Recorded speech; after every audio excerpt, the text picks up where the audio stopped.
2003 Chevy Silverado 1500. This one's got a 6.0 in it. I want to change the spark plugs. Easiest way I know how to change spark plugs, especially if we get the boots off. The boots kind of tough sometimes. But what I'll do, I'll take them off the coils first, grab them like that, and I'll twist them, and I'll pull them off a little bit. I'll go and do every one of them.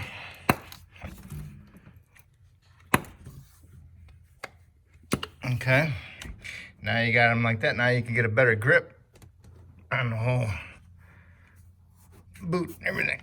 Go down there and grab hold of the metal part of it. And I'll shake and twist it a little bit. Twist it, breaks it loose off the porcelain.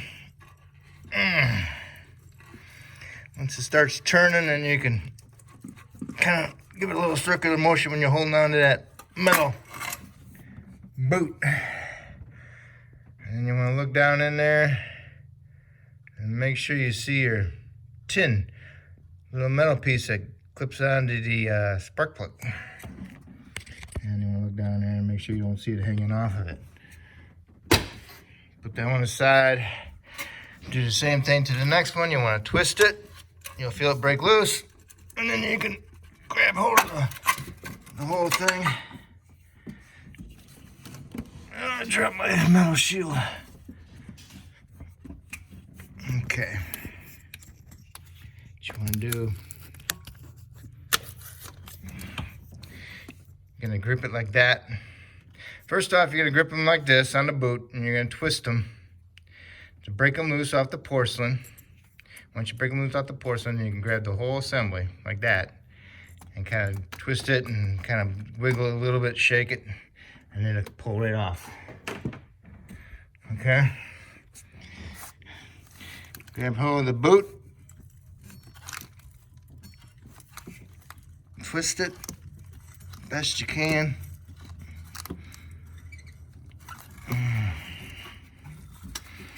Once it gets a little bit more freer, then you can grab hold of the whole assembly. Give it a little bit of circular motion as you're pulling, and it comes off. Okay? I do a circular motion like that when I'm down there on the spark plug. It'll come off. Now I got this one. This would be number one. This bracket's always in the way. I'll pull it forward and get down in there a little bit more. Okay, go down there, grab hold of the boot. Right above it's a coolant sensor, you don't want to break it. So, twist it. This one's twisting. So now grab hold of the whole assembly. Give it an up and down motion. Comes off. Okay, that's how you get the boots off. And then when you're going back together, after you get the spark plugs done, you want to put the boot on the coil first. Make sure it goes all the way up there. And you want to get it up all the way up on there. And you want to make sure your angle's kind of towards this side kind of angles to the front, the other side angles to the back, okay? This is the driver's side. And then you can put your boot on, your spark plug. If you put them on facing that way, then they twist and just don't look good. Okay.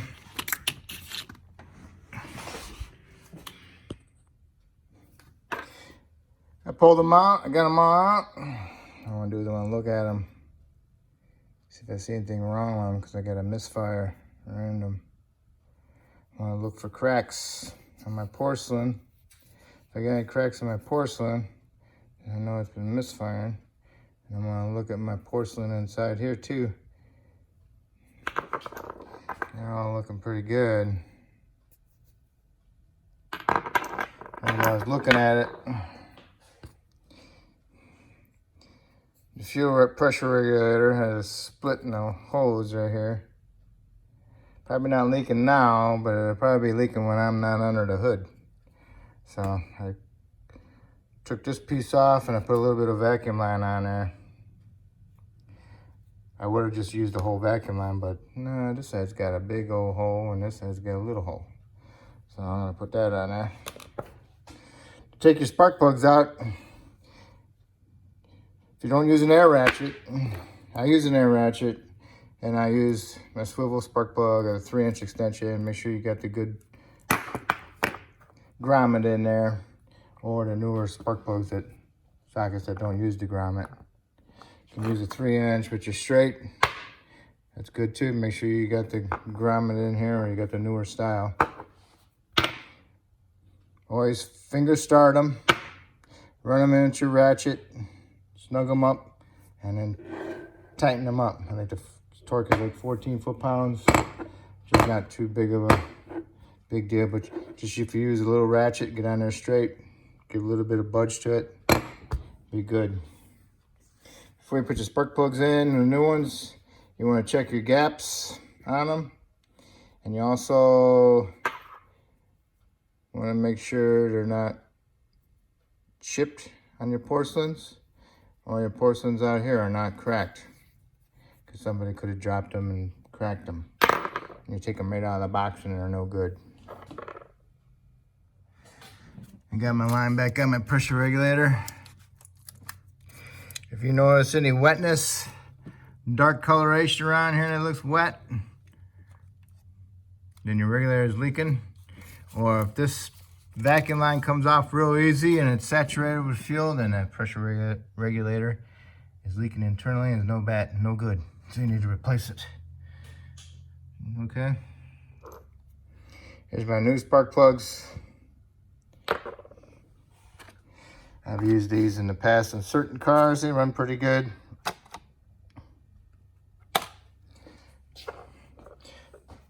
They're fairly priced, so that's the main thing. You want to look at your porcelain, look around it, look inside there, shake them, make sure it doesn't drop down. So I had the porcelain inside here break, and you drop it, and they fall down. So you just want to look for cracks. If you rub your fingers on them, the dirt in your fingers will get stuck in the crack and make the crack more prominent so you can see it, you know?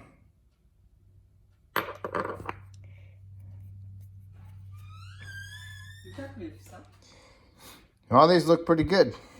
So then I put a little bit of anti-seize on the threads, just a little bit, okay? And I'll put them in one by one, and then we'll go from there. Before you put your spark plugs back in, take a blow gun if you got an air compressor and a hose. Take a blow gun and blow out around each spark plug hole. Blow out the dirt around them. You can do that after you take the boots off too. Forgot to tell you that. Also, that's okay. Put your spark plugs in. They're all in. And you want to come look at your wires. Not much to look at. Make sure that the terminals on the inside didn't break off. Make sure you look inside there with a flashlight. Make sure they're not black. If they're black inside there, that means they're burnt. Okay. So if they look good, then you get some dielectric grease. Put some dielectric grease, a little tab inside there, inside the boot, and get it to the terminal on all of them. Do not do the coil ends, because then they'll push off on you and cause a misfire. They gotta get them. They gotta be close up there. And they don't do that. Okay. Put a little bit of dielectric grease in there, and you'll be good. And there's my dielectric grease. This is a little screwdriver. Just a little bit. Just get it inside there. Okay. Another reason why you want to put dielectric grease inside the boot, because it helps keep it from misfiring, because these eventually fill up with dirt. And see how that looks down here? It's got dirt. That eventually works its way up to the electrode. Then you'll see a line coming from here going up to there. And that will be an actual short. So it's going to go from here to there, because it's an easy direction flow. And jump in this gap here. less resistance flow it's gonna take, okay? Okay, got all my boots on. Put them on the coil first. Make sure you get them all the way up. See the dirt line? Get them up. Make sure they're all the way up, clipped in. And you get them on the spark plug. Give them a little twist, you know, back and forth. Make sure they're seated so they all look good. And then you can go do the other side exactly the same way. On the other side, you got the AC dryer in the way. Just take your time. You'll be able to get in there. You can use a 1/2-inch extension on that socket to get in that side. Extension for that socket to get in there, because you got the shield down there that's in the way. There's still enough room for the way back one. Just get in there with the small ratchet and be able to do it. Okay, that's it. Another thing we forgot to mention, if you're using a swivel, put some tape around it, fresh tape. Helps keep it a little bit straight, a little bit more control. Okay.